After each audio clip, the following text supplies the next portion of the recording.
So the first speaker is Tatjana de Kerros. Is it okay, the way I pronounce it? She's a startup builder for Ricolab. She's going to be talking about what is Ricolab, who are they, right? So she's an entrepreneurship expert. I have to read because I didn't learn everyone's bio by heart. An entrepreneurship expert, investor and venture builder at Ricolab, leading the venture building and innovation activities at the Ricolab Innovation Lab. In addition, she is an investor with, I don't know how to say this, SICTIC, Investier and Saudi Business Angels, SIBR, and on the advisory board of Lish and Startups House. This is just already amazing, but she does more than this. She's specifically passionate about startups and food tech, health tech, SaaS, EaaS, machine learning, blockchain, and B2C consumer tech. So prior to joining Ricolab, Tatjana founded and exited, I mean, this is amazing already, Tech-Memics, oh my God, I hope I'm saying everything right. The first NLP startup to provide semantic analytics in Arabic dialects. I'm just like, wow, I want to meet this woman. And also work with 500 startups in Saudi Arabia. She'd headed the development of Saudi Arabia's first renewable and nuclear energy entrepreneurship initiative for KCARE and has consulted on entrepreneurship and technology transfer programs with government initiatives and universities. And there's a list. I mean, I'm sure you don't know them. If you don't mind not. So one of the reasons why we wanted to have Tatjana and Ricolab, I met with Eva Richterich, I think it was 3 years ago, when they were launching the program, and she's going to be talking about what it is. I saw an opportunity to have not only someone with great energy and such a great background, but also to talk about something that is very much linked to digital transformation, that is open innovation. So the floor is yours, Tatjana, and we have a microphone for you with Lydia. Thank you very much for being here. Thank you.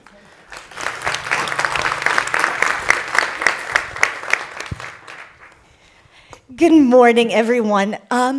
I'd first like to thank the whole team of Women in Digital Switzerland, Thaisa, Natasha, Kelly, for inviting me, but especially everybody who's sitting here in the audience for joining us today.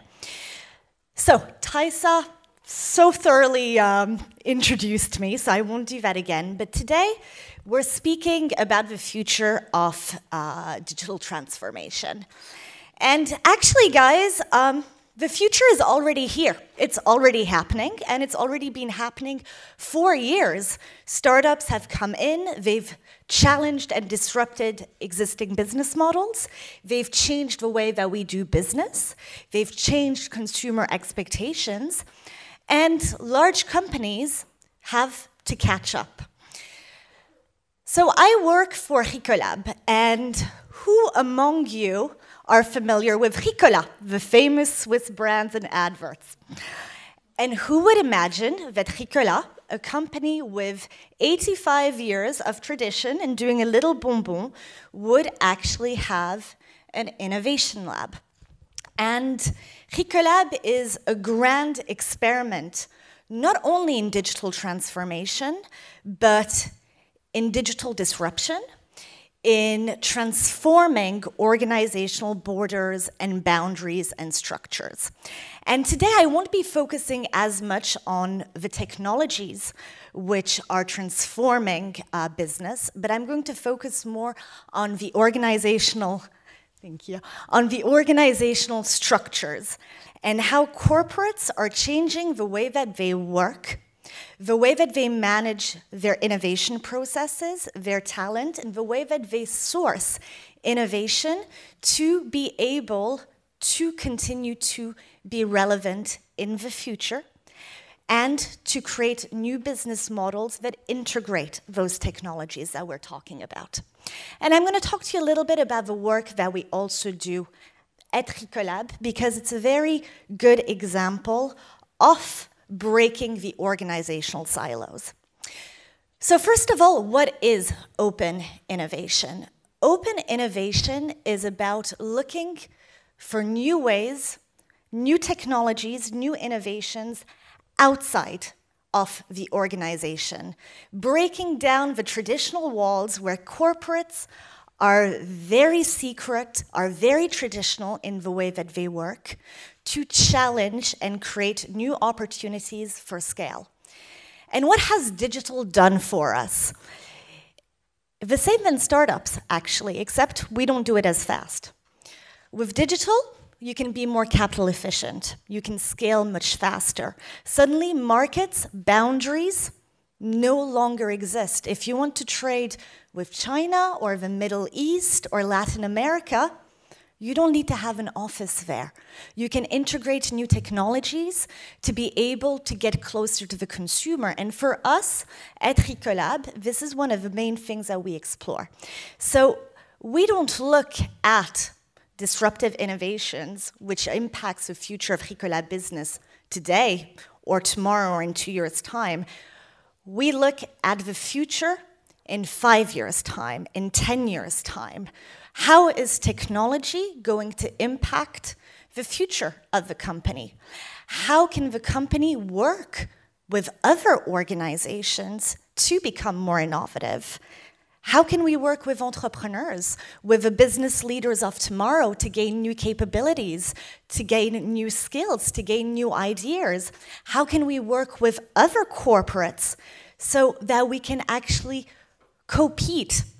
Because digital is eliminating the barriers to competition. I like to call it co-petition in today's world. So without further ado, let me introduce a little bit what the lab is about.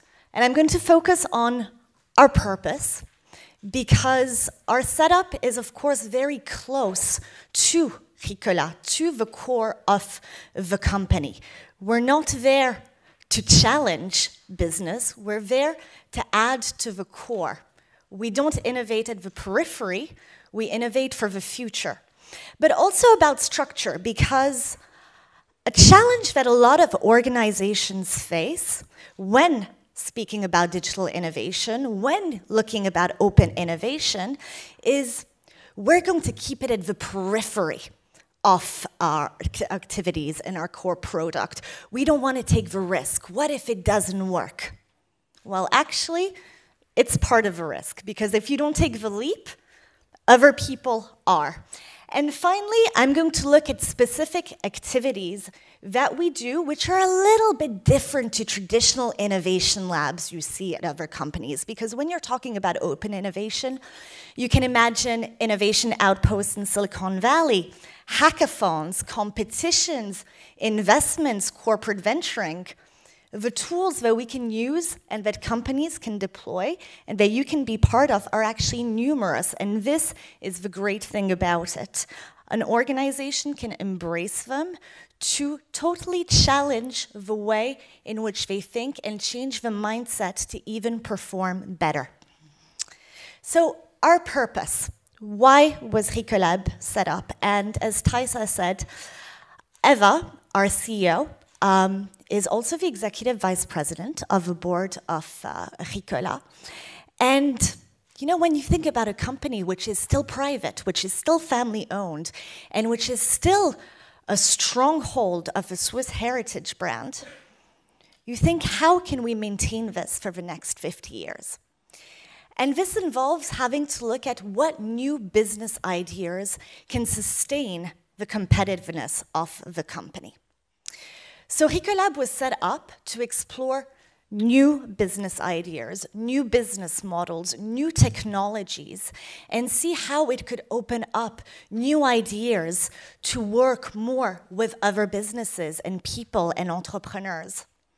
But also the role of open innovation in the lab is to create knowledge, thought leadership, act as a radar towards what is happening.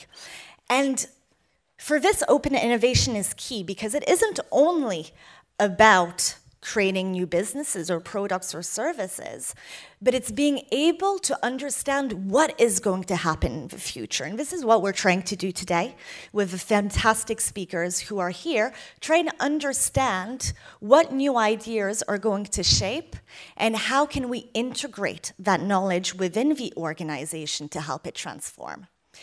But because we're independent, we're quite lucky. We get to experiment, we get to fail, we get to learn, and try again. So we get to act entrepreneurially. And this is absolutely key when you're looking at how corporates innovate, but also how startups and entrepreneurs should innovate. You try, you validate, you fail sometimes, or you succeed, and you learn, and you repeat, and you do it again. And we've created an environment and structure, at least we're trying to create an environment and structure, where we can do that, where we can inspire our team, and where we can work with startups in an environment where failure is part of a learning process. And finally, because of this, we can participate in more risky ventures. We can scout technologies which may not make sense to the people at Ricolab who don't work with this every day. But we can test them, and we can be a vessel for risk. So I said it before, so I'm not going to go over it again. But digital has changed the way that corporates and business acts. There are no longer industry borders. Entry barriers, well, you know what? All of us can start a business online, get a couple of customers, and grow. But consumer behaviors have also changed. But as an organization, when you're steeped in processes, strategy, and structure, it is very, very difficult to change that because organizations are quite inert. A startup is flexible.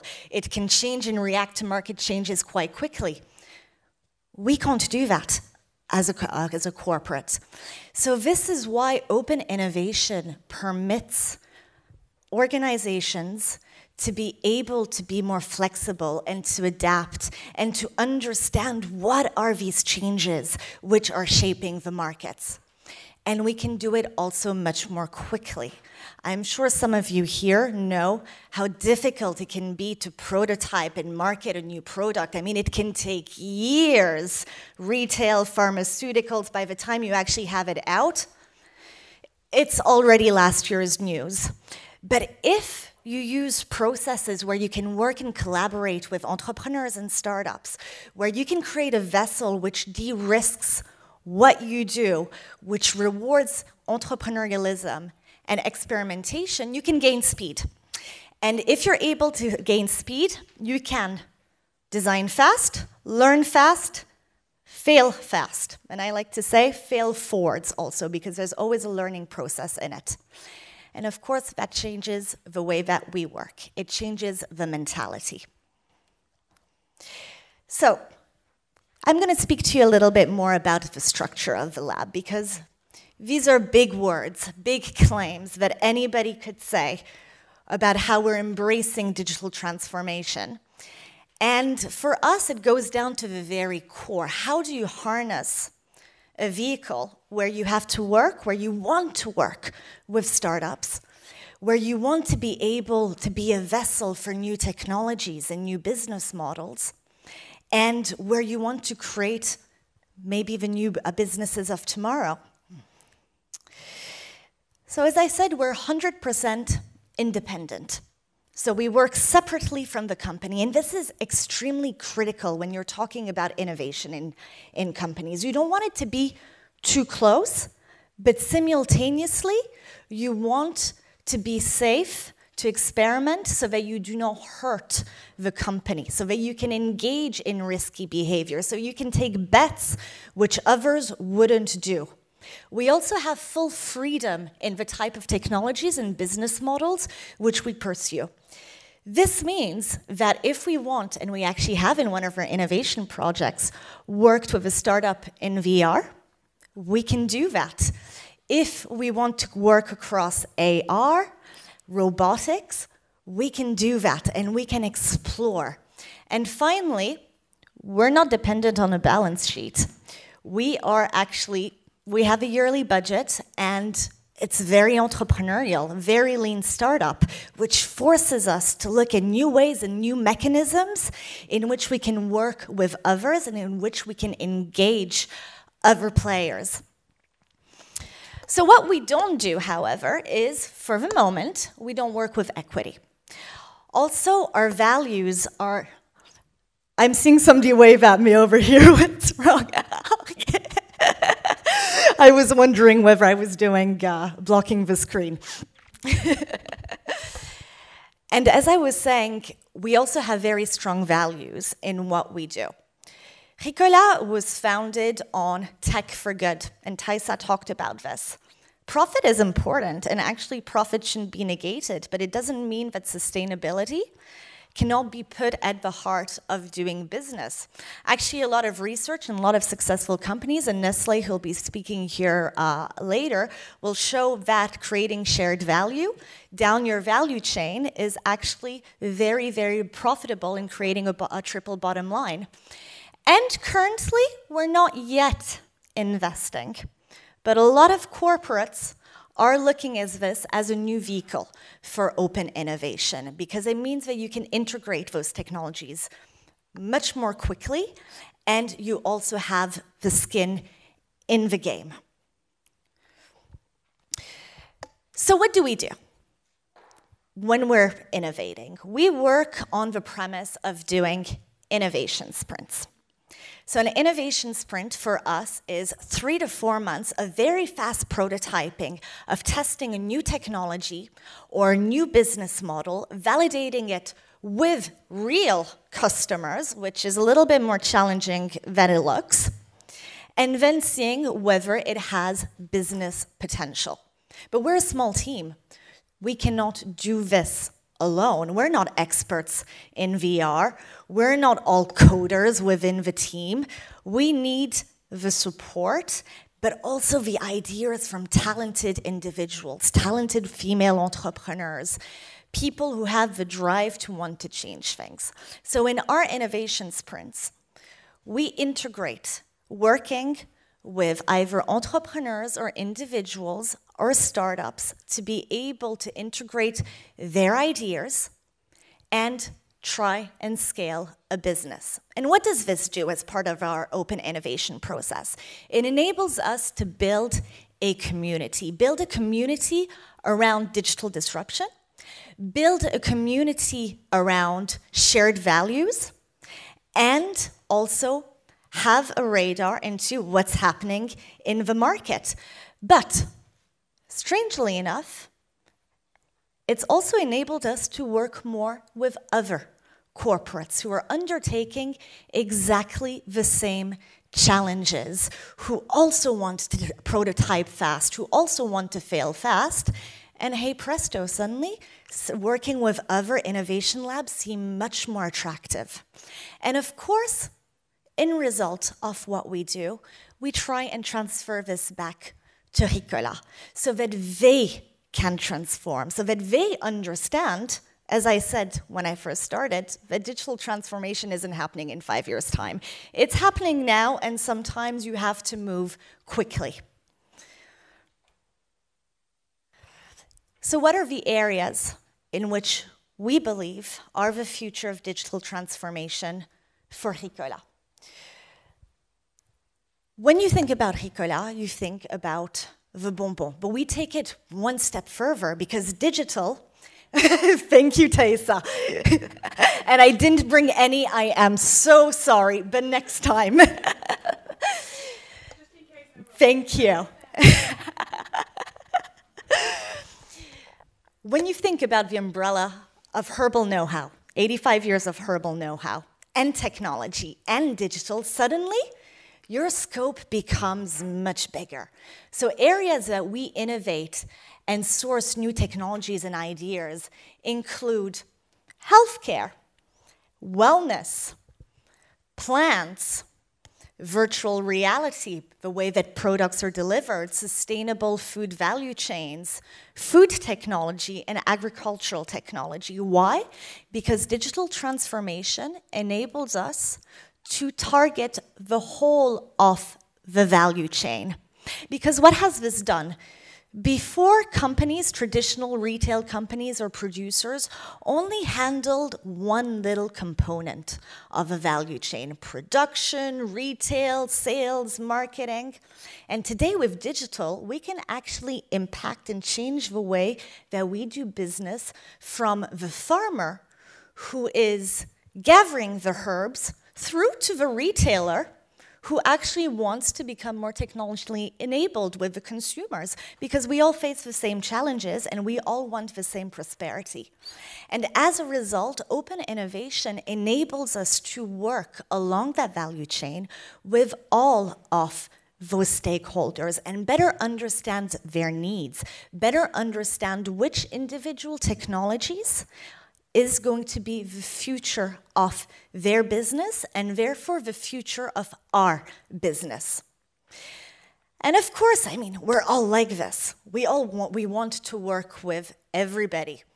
You know, being part of a network like here, being in an amazing ecosystem such as Zurich, Lausanne, Geneva, but also abroad, means that with so much talent and so many ideas, and dare I say also some technologies which can be a little bit hyped up, depending, you know, everybody wants to go into blockchain at the moment, even us, we're trying to figure out how can we integrate blockchain in our products.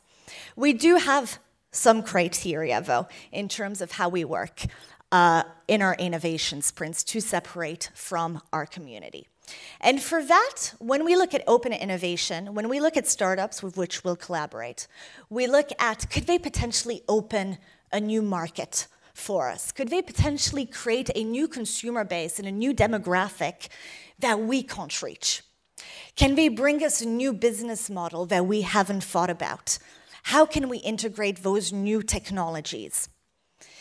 But it also has to be relevant to the future of work, to the future of talent, to the way that we work, because this is part of digital transformation. This is part of open innovation. Some skills, well, we know that they're going to disappear. So how do you make sure that technology does not eradicate our work, but that it actually makes us more efficient, that it creates new opportunities? And finally, I talked about sustainability and the importance of tech for good. And this is part of our values. Looking at how technology can also impact and enhance sustainability development goals, how you can actually deploy new technologies which are mass market, but which cater to the conscious consumer. Because this is where we are today. This is also the future. And very quickly, to give you a timeline of our work and what we've done, and we're in 2018, so guys, I'm a little bit sorry. But at the end of 2016, we launched the lab. Our first sprint was in the first quarter of 2017. Our second sprint was in the third quarter. Now we're actually on our fourth innovation sprint, working with other startups. And this process of open collaboration and open innovation has really enabled us to push the boundaries of speed, of diversity, but also pushed our own organizational structures. So today, hopefully, what I wanted to do was to give you a real-life case example, and to be honest with you about what really goes on in a corporate in terms of how organizational structures and the mindset has to shift relating to collaboration, relating to competition, relating to the tools and methods that you can use to not compete with startups and entrepreneurs, but actually leverage them to continue growing and to create new business models. So thank you very much, everyone.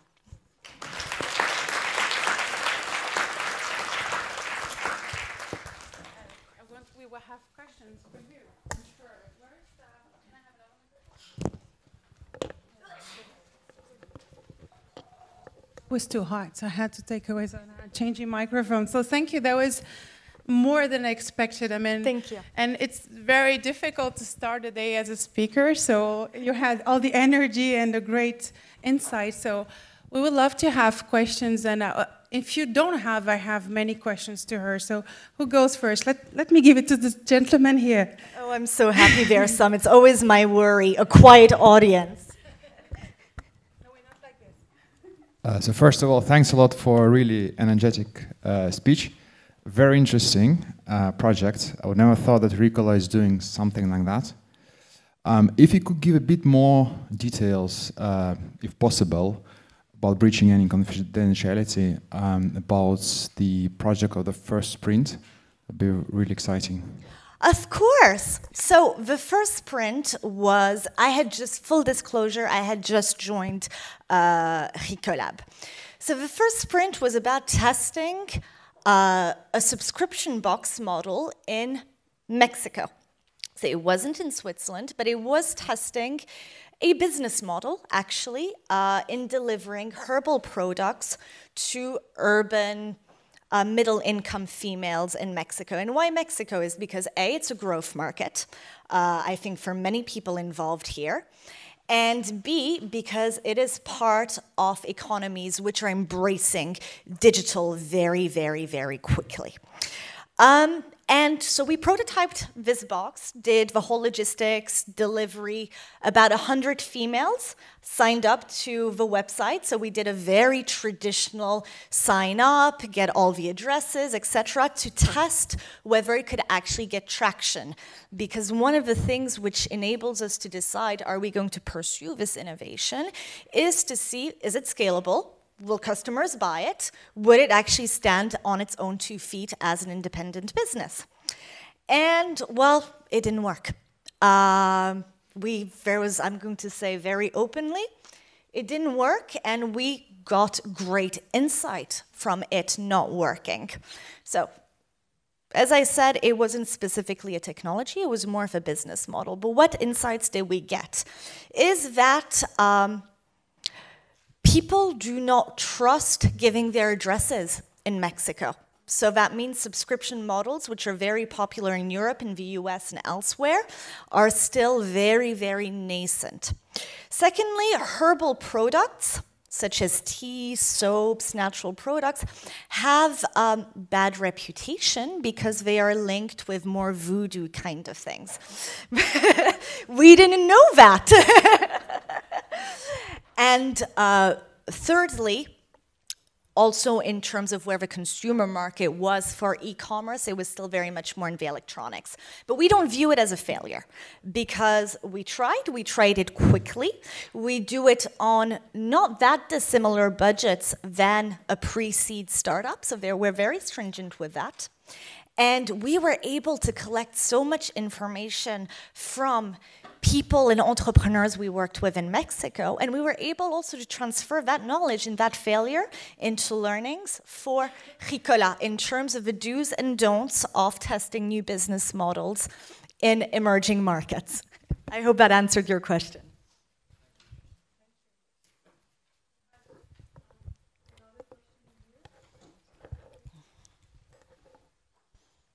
Depending on the question and the answer, we might have time for another question. No pressure. Thank you. I found it fascinating that what is seemingly from the outside a traditional family-owned business is so forward-thinking about open innovation. My question is, what is the origin of the sponsorship for this open innovation culture? And how aligned is the traditional side of the business to what Ricolab is trying to? That's a really relevant question because in any innovation activities that a company undertakes, you need to have champions, both at the top and at the bottom. It doesn't happen without leadership who believes in what you do.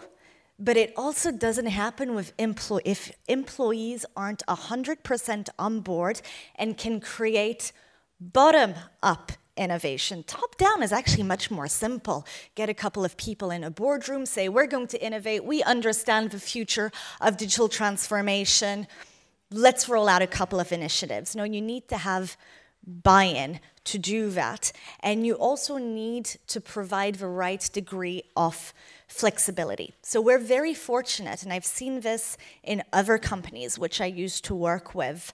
Another good example is Saudi Electricity Company, which is a huge organization. You're talking about 20,000 people, and it's a national-owned company. And they were undergoing exactly the same challenge. We want to do open innovation, but how do we get bottom-up innovation? How do we reward our employees for looking outside the box, for breaking the silos, for providing us with opportunities? Because scouting innovation isn't only about innovation managers and technology scouters and portfolio managers. The people who know best what their individual business unit need are the people who are working on a day-to-day basis within that organization. And this is where the focus of open innovation, if integrated appropriately within a company, if also you provide an enabling environment, for example, like letting people come to conferences like this and network and come back to the company and say, you know what, guys, I've had a really good idea, I've met somebody really interesting, and then provide that elevator to the top, to the people who can make it happen. So this is my experience and that I see across a lot of different organizations. It's so insightful. We have time for a very last short question. So, I'm here. And I'll move to this side of the stage. I'm sorry, guys. I've been kind of focused here. Thank you so much for the insightful talk. I'm just curious to know, you work with open innovation and open collaboration. So I'm just wondering, do you use also open licenses, such as Creative Commons, or is it all, how to say it, proprietary?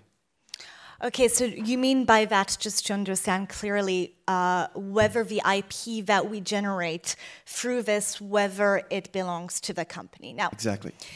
This is a tough one, and I would say it's on a case-by-case basis, because I think every company, actually even specifically startups, your real asset, your intangible value, which enables you to sustain a competitive advantage, is, of course, intellectual property of some sort.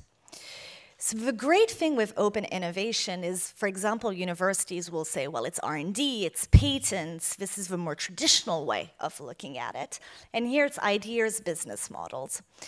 And you know what? No business model or business idea is ever going to be the same when implemented by two different people. So, for example, as Taisa said, I'm an investor, and I receive quite a lot of pitch decks. And sometimes it isn't necessarily about the business idea in itself. It's about who's going to be able to execute it.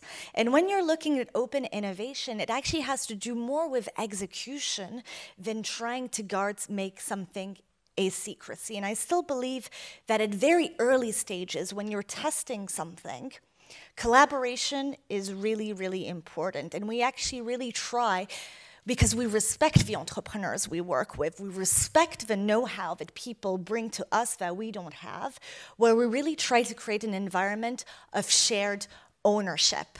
So when I showed you that slide about no equity, etc., it's because we're still quite young. We're still in experimentation phase.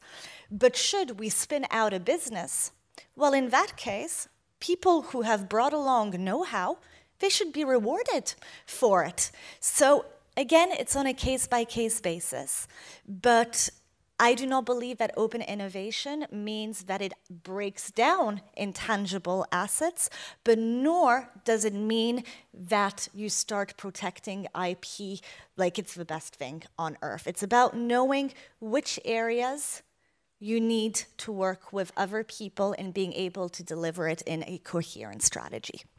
Great, thank you. Thank you. We can really thank you for Thank amazing. you. Great job. Great job. Thank you.